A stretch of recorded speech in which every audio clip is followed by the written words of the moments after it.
we really are trying to make these things that Michigan is blessed with part and parcel of a really important conversation about where Michigan's going, particularly its small towns, its rural areas, but the state as a whole, and how we make that work. So we'll dive in, get started, and I always start with this slide just to make sure all my environmental friends are paying attention. A quote that I stole from someone else doing some of these placemaking presentations from 2003, but it still holds true today.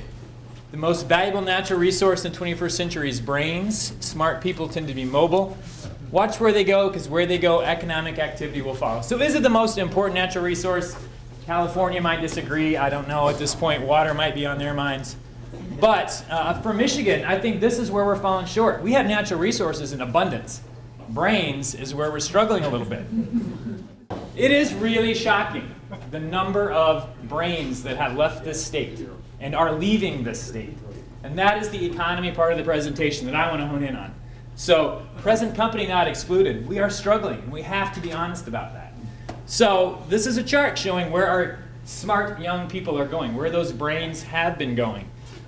So we lost about 3.5% of our college-educated 22 to 34-year-olds in 2013. We thought maybe we would turn the corner. 2011, 2012, those numbers were looking a little better. They weren't leaving as fast. It got worse again in 2013. So these numbers, these arrows, you can see where they're going. The big three that we lose are college-educated 22 to 34-year-olds. Illinois, not surprising, lots of folks go to Chicago. California, not surprising, it's California. Ohio is the third most popular destination for folks of this age group when they pack up and leave. We can't compete with Ohio. Seems like we should be able to compete with Ohio. So, numbers, it's staggering. So I'm going to get through all the bad news, and then Jeff will go all the good news. No, we'll have some good news too. But really, I want to set the groundwork, because this is the thing that I want to focus in on. Those people of 22 to 34-year-olds, we're losing them. Why are we losing them? How can we keep them? Because that is the economy that we are struggling with in Michigan right now. It's a transitional moment for Michigan. And this is, I think, where the battle is being fought, is these folks. I talked to folks, too, about, the smart retirees. And yes, that is important, too. We need to keep those. But this, to me, is the battlefield, the 22 to 34-year-olds with college degrees and why we're losing them. Because it's really, really important. Lori Volk is a demographic economist kind of person, does a lot of research. She came to Michigan several times. Michigan Municipal League has brought her here. But if you lose them, you're going to left trying to support an aging population with few young people. Does that kind of sound like Michigan? It does to me. I've been working on this issue for a while, and it's what I see day to day. So I'm focused on how do we make this work for young people. So this is the other key. This is Lou Glazer, a thinker with a group called Michigan Future, Inc. Good stuff. I would suggest reading him if you can find him. Google Michigan Future, Inc. But it's not just about keeping those employees as individuals, but they are the reasons that companies will stay in Michigan too. The companies are going to go where those talented brains are. If we lose them at the rate we're losing them, we're going to lose companies too. And that's a story that's told across Michigan as well. Okay, so that's the bad news. The good news is Michigan is aware of this problem. You're going to hear this term, placemaking, the My Place partnership. Lots of time, lots of resources, lots of work going into the nexus between that talent demographic and the kind of communities we're trying to build to attract and keep them. So the My Place partnership, a huge and important initiative of the state, looking at our state through that lens. How do we make it a place that young people want to stay so that we can keep an economy, grow an economy, and transition to that new economy model? So look at that. But then particularly what I'm trying to get to in this presentation. So that's the background. So what do we know about these folks? We know a couple of really important things that I think Michigan small towns, rural communities can really pay attention to and zero in on. And places like Crystal Mountain are a great place to have this conversation. Because one thing we know about them is they value outdoor amenities. They do lots of studies. The demographics prove it out. This is a lifestyle that they are looking for. When they pack up and move to California, there's a reason for that. And Michigan can compete in this.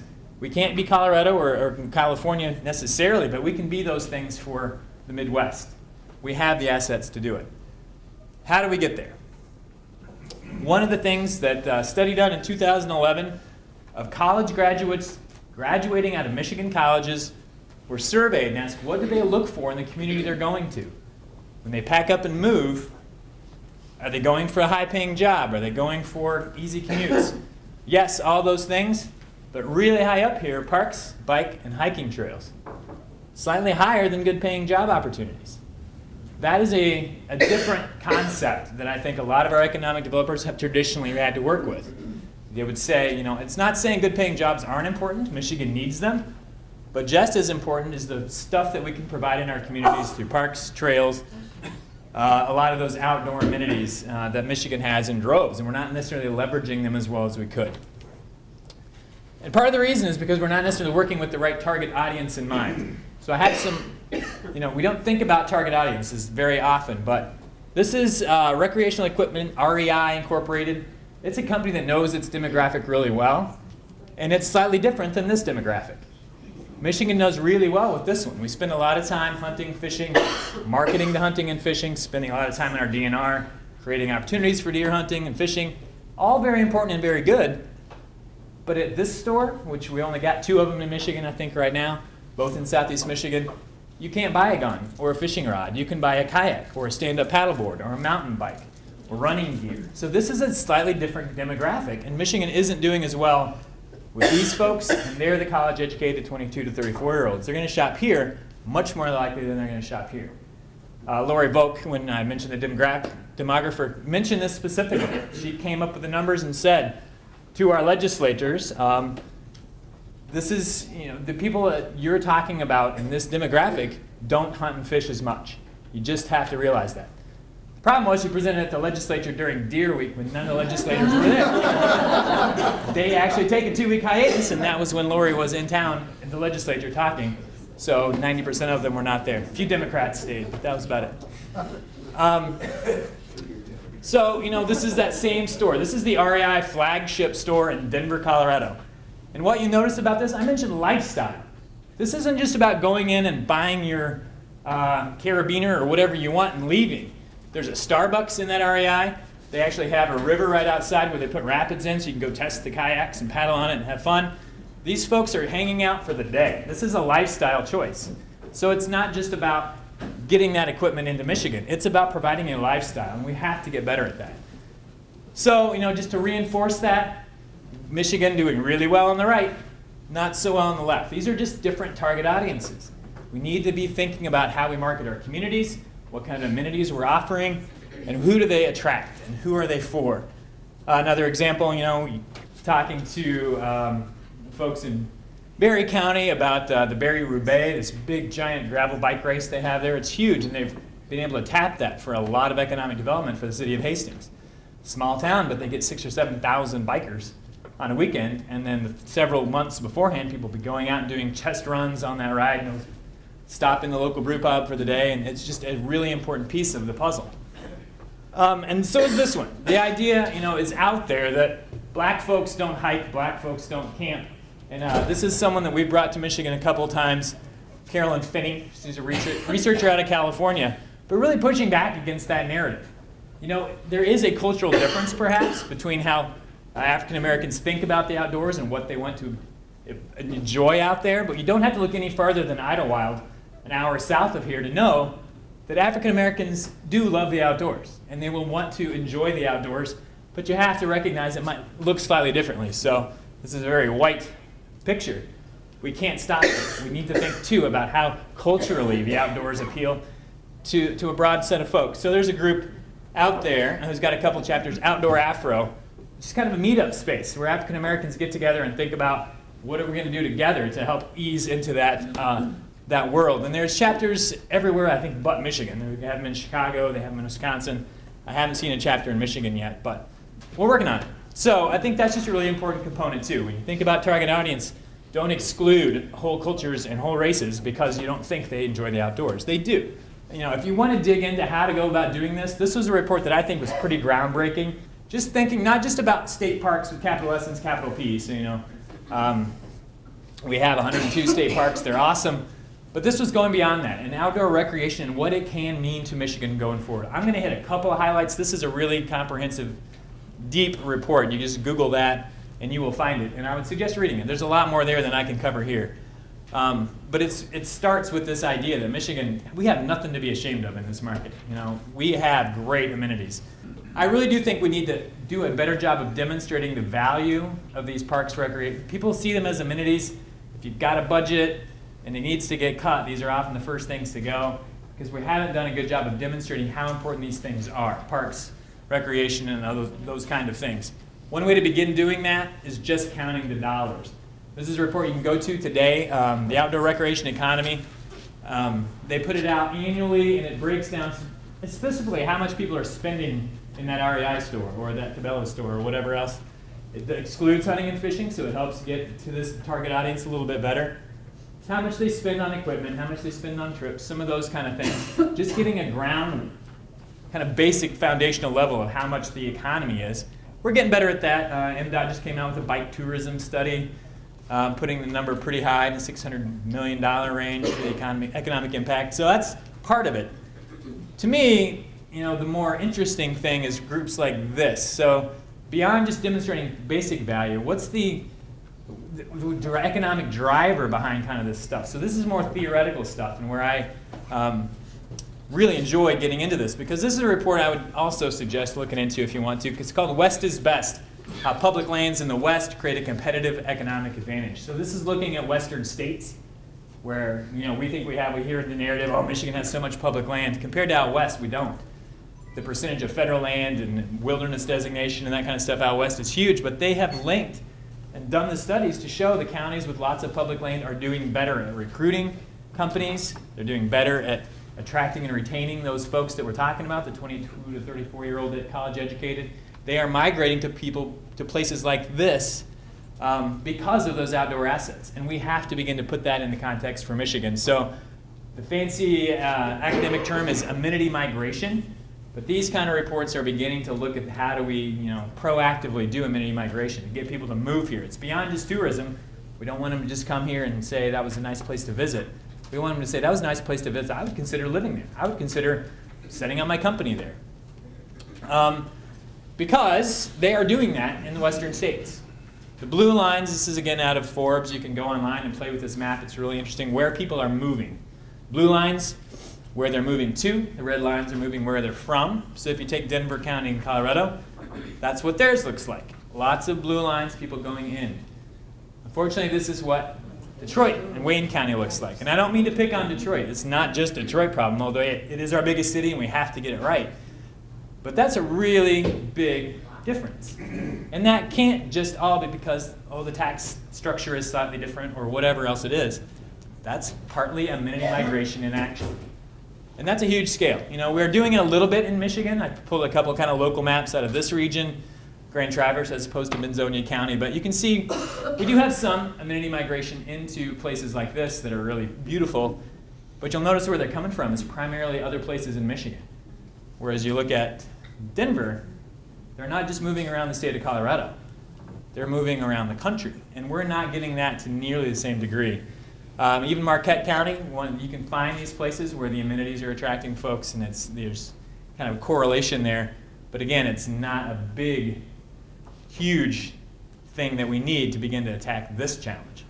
So it's a good start, though. So again, fun maps to play with. How do we get there? I'm going to skip around a little bit. I think this is what I want to zero in on because it's what's, to me, happening right now. This idea that we need to begin to bundle this play. You can't do it every little town by itself. Some of these brands, some of these identities, that people are using for tourism, we can be using them to change people's minds about Michigan too. So Michigan beach towns, the wilds of Michigan in the western UP, this M22 kind of grew up organically as an identity for this area. That's part of the placemaking equation. You hear that term a lot, and this is part of what it means. Strengthening regional identities and linking communities with the recreational assets to create an identity. All three of these are based on natural resource identities. And those are brands that are being marketed. Pure Michigan is a brand built on the idea of natural resource amenities. And then linking economic development and tourism. We think of these things as two separate worlds. Tourism puts heads in beds. Economic development puts companies into business parks. We've got to bring those worlds together because really that's what the talent equation is all about. Economic development needs to be thinking about those tourists as potential people to live there, to set up companies there. And a lot of this stuff is about changing the mindset about Michigan. And we're doing it right now, but we're doing it really kind of all over the map. So this is everybody, all the communities that have bought into the Pure Michigan marketing campaign with their own money. You know, you put a little money into MEDC and you can get some of that branding stuff. We have so many all around the state. Lots of little towns trying to keep, I want people to come to visit Saugatuck instead of Douglas or whatever. Like, that scale just doesn't work. What works is some of these big ones that can put Michigan on a national map. So we're getting beach towns all along the west side. We're getting the wilds of Michigan, this big one up here. So that's kind of the scale I hope we want to look at. And we're starting to, with some of the work the governor's doing around regional identities, regional service delivery. But it's also about bucketing things. So this was just a story about the UP and rebranding. The new director of Travel Michigan went up and toured. And it's not just about one destination, bringing people to Marquette. Marquette's a great place. It's about creating a host of things that people would come up there to see or to give them an idea of what life would be like in the UP. It's not just about living in Marquette or seeing Marquette. It's about all the amenities you have access to in the UP. And that is attractive to a big group of this folks that we want to get to. So that's where you begin to move the dial on identities. And this is another one. Michigan has a really low self-esteem, so I always try to fit this into presentations. And people, don't realize that we are on lists of best of outdoor stuff all the time. We've been listed most beautiful place in America. Lots of folks heard about that one. But best town for mountain biking, Outside Magazine. That one I was showing you is our target audience. They have listed Michigan several times. Best state for fly fishing, best beach towns. Lots of beer stuff right now. In fact, Travel Michigan guys are very big on us being a beer destination as a state. We're getting an identity for that. Link that to mountain biking or stand-up paddleboarding, and you've got a lifestyle. So we're working on it. And Michigan does have the resources to make that happen. Trails, there's a whole session on this later. I won't spend a lot of time on it, but this is where the state is spending a lot of its time and energy, is building the trail network to link these communities, link these assets. We need to get that right. The governor announced this trail, which became 2 trails. There's now one going down the west side for hiking as well, now named the Iron Bell Trail, if you haven't heard. Lots more on that later today. And I think I'm switching over to Jeff. But so this is the kind of groundwork. And I do the theoretical piece, I do the policy piece. But what I'm so excited about the first time presenting with Jeff is he actually made it happen on the ground in Alpena. So I will turn it over to him for the rest of it. Thanks. My name's Jeff Gray. I'm the superintendent of the Thunder Bay National Marine Sanctuary. And I'd love to come back and talk about what National Marine Sanctuaries are and what we do. But the ocean ethic that was talked about in the early session is really what we do. We protect America's ocean and Great Lakes treasures. We're essentially the National Park Service of the Great Lakes and Oceans. And I run the Thunder Bay National Marine Sanctuary, which is the only marine sanctuary on the Great Lakes, and we're hoping to change that soon. We can maybe talk about that a little bit. But again, we're located up in Alpena, and I'd like to do a few things in this presentation. And one is talk a little bit about the sanctuary and how we've become part of not just Alpena, but really our regional community, and how the community has really become part of the sanctuary, and talk a little bit how that relates directly with what Brad's talking about, how we're trying to improve the quality of life in Alpena through economic development and tourism, and then probably most importantly is convince all of you that you need to come to Alpena this summer.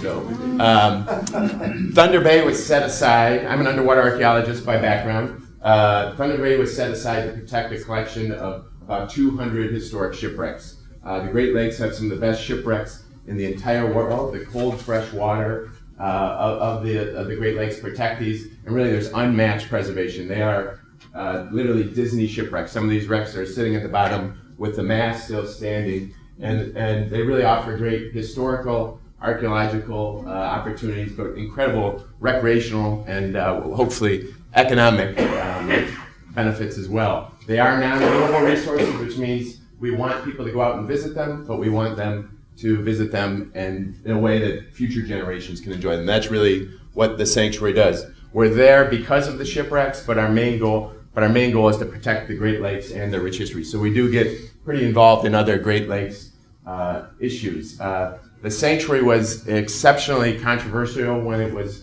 designated. There was huge opposition to the sanctuary. There's the say no to NOAA buttons, chair throwing public meetings back in the 90s.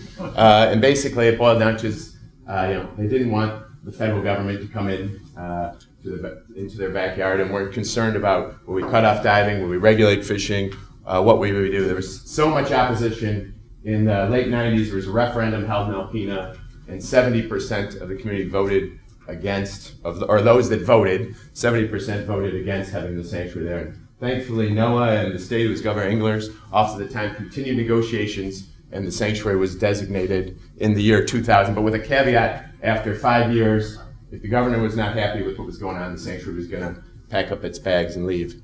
And after 5 years, there was a public review process, and the number one comment was that the sanctuary should expand. And it was overwhelmingly number one. And just a few months ago, the sanctuary expanded 10 times. We were 450 square miles. We're now about 4,300 square miles. And that happened in about 10-year process. And if we think of who was driving this expansion that happened, so you got your nerdy archaeologists like me that want to know the dimensions of a propeller, and we got our technical divers that go down there. And these people were using the resources with or without the sanctuary. They knew they were there. But really what drove this change in our community were the non-traditional users. And it was through connecting people to value the things that many of them didn't even know were right in their backyard. And so this was former the mayor of Alpena, Carol Shafto.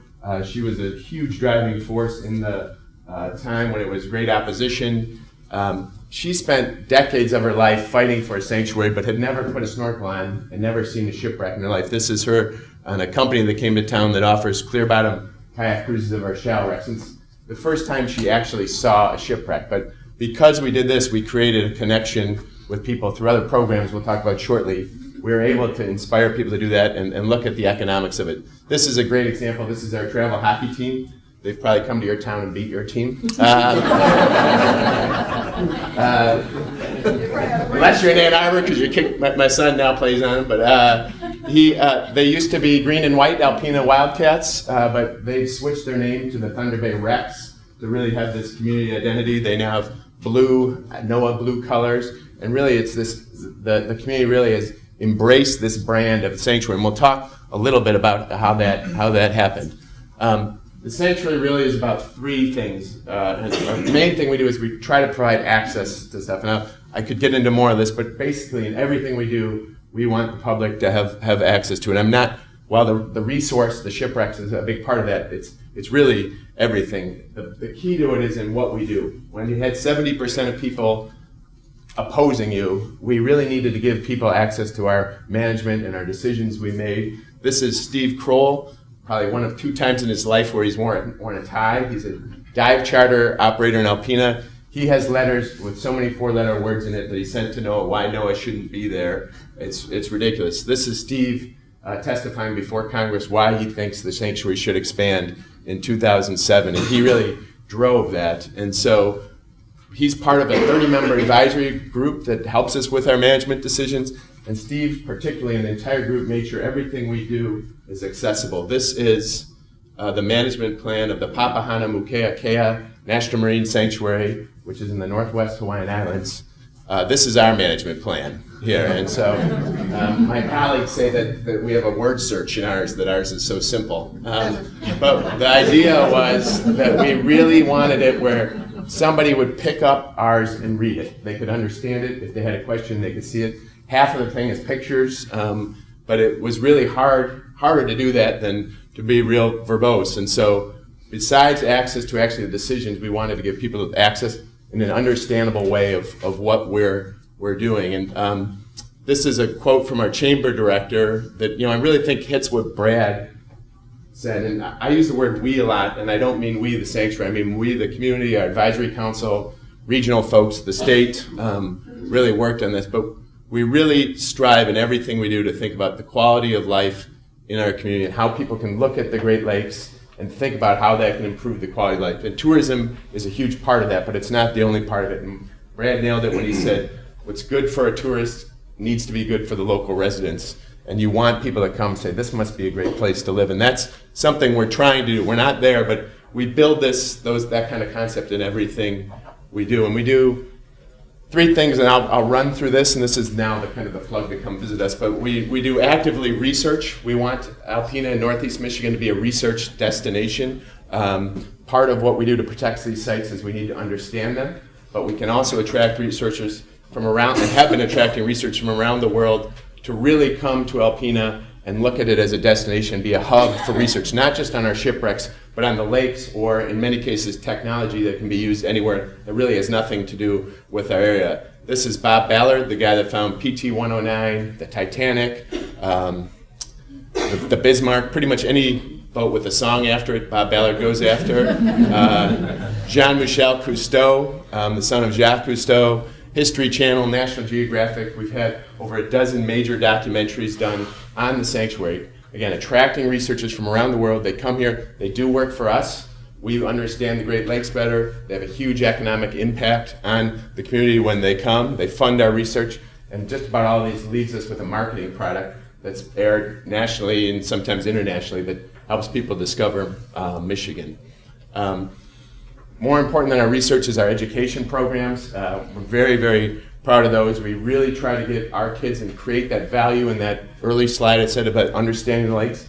When we first came to Alpena and we would take people out on the water, we didn't really have a good boat to do it. We'd bring in a tall ship and take them out, and probably a third of the students had ever been on the water before living in Alpena. It's shocking. We did some stuff where we gave away tickets on the radio randomly, so it wasn't just volunteers and stuff like that, and the adults weren't much better. Lake Huron is absolutely incredible resource, and people are living there and they just didn't look at it the same way. So a big part of our education program is to get out and build hands-on experience for people. We have a real strong focus on marine technology, STEM education. We start from very young, all the way from grade school through a program, an associate's degree program. We partnered with the community college. Again, that's what we talked about downstairs, and Brad mentioned, is that it's spreading across the spectrum. It's not just what the sanctuary is doing or your rich philanthropist. It's how do you get these things and use this brand, an authentic brand, because this is all directly relates to Alpena. We're not making anything up. And so the sanctuary is the reason for these programs, and now we're growing. And it's really a compound effect type thing. We started our first robotics program on a card table in our office. Now we have 41 teams that'll be in Alpena from around the state competing in a competition. Last year we hosted an international competition which brought 1,000 people from around the world to Alpena. This degree program here is keeping brains in Michigan at least part of the time. It's just started. They graduated 4 students last year. Every student had a job offer. They can make $100,000 a year after about 3 years with an associate's degree. They fly them out of Alpena wherever they want to go, wherever they're working. Most of the work's in oil and gas in the Gulf, or actually out in Newfoundland, but then they bring them back. So it's a lot working on the ships. There's 15 students now in that program that'll graduate next year. And so the economic impact of that, where these kids still live in Alpena, they're coming home with a pocket full of money that they can't spend on an oil rig and spend it there. And we're really hoping that this is going to drive more and more stuff. This is a science class we offer at the high school. 5 sections of this class are being offered this year that are dedicated to the science of the local area. We have a visitor center that I hope you all come visit. It is the main thing you see as the economic driver of the sanctuary. We attracted 100,000 visitors last year. About 5 years ago, we had 50,000 visitors, and a few years before that, we had about 7,000 visitors. So we've had some great, again, this compound effect of doing things consistently over time to attract us. If you are ever in Alpena, please mention this conference at the front desk, and you'll get free admission for your group. We want you to come here. We want you to spread the word of that. I should mention we are free, so. What building did that go into? What's that? What building did that go into? Great, thank you. It's a former paper mill. When the sanctuary was designated in 2000, the same year a paper mill that was right downtown in Alpena shut down. 200 people lost their job. In 2005, we renovated a part of that and have started to do a lot of river restoration right there. And it's really hopefully becoming, a new hotel's going in right across from us.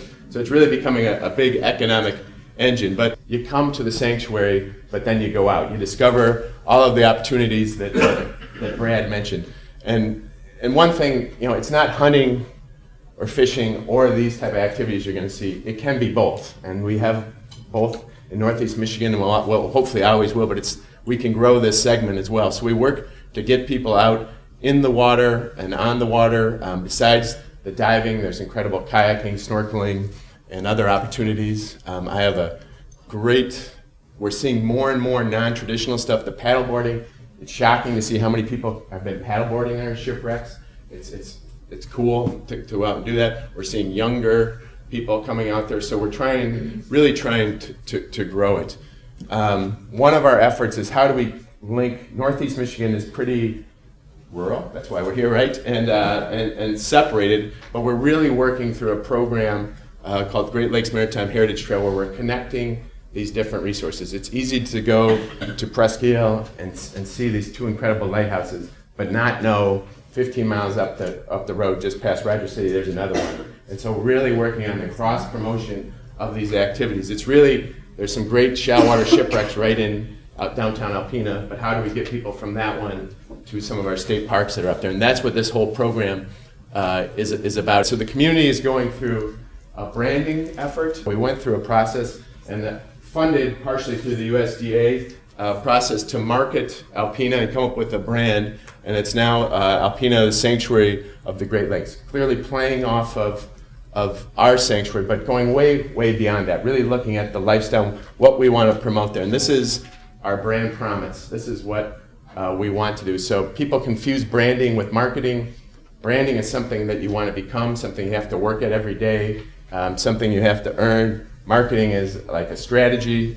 This is what we aspire to be. We're not saying we're here right now, but our group in our town, our community, our decision makers are working to do things in our jobs and together to try to build this type of Alpena. And we really have 3 different pillars of the brand that we're focusing on: learning opportunities, the heritage, the technology, wellness, the environment. We have incredible 5 state parks in our 3-county area that are underutilized, but really looking at all of these things, the arts and the culture. We're seeing businesses coming up with products where we have sodas and beer and coffee and soon whiskey, I'm told, that are named after the shipwrecks in the sanctuary. Our hospital is using the sanctuary and marketing doctors, bringing doctors there. They're also developing a hyperbarics program, and they want to be a hyperbaric training facility. That's the technology that's used to treat divers if they've had a diving accident, but it's also used in repairing diabetic wounds. And so because of us, there's a hyperbaric chamber there, but now they want to grow that into a new business model for the hospital. I mentioned the marine technology. We're doing a winter ocean and Great Lakes Film Festival. So little things are starting to come together really to start earning that brand.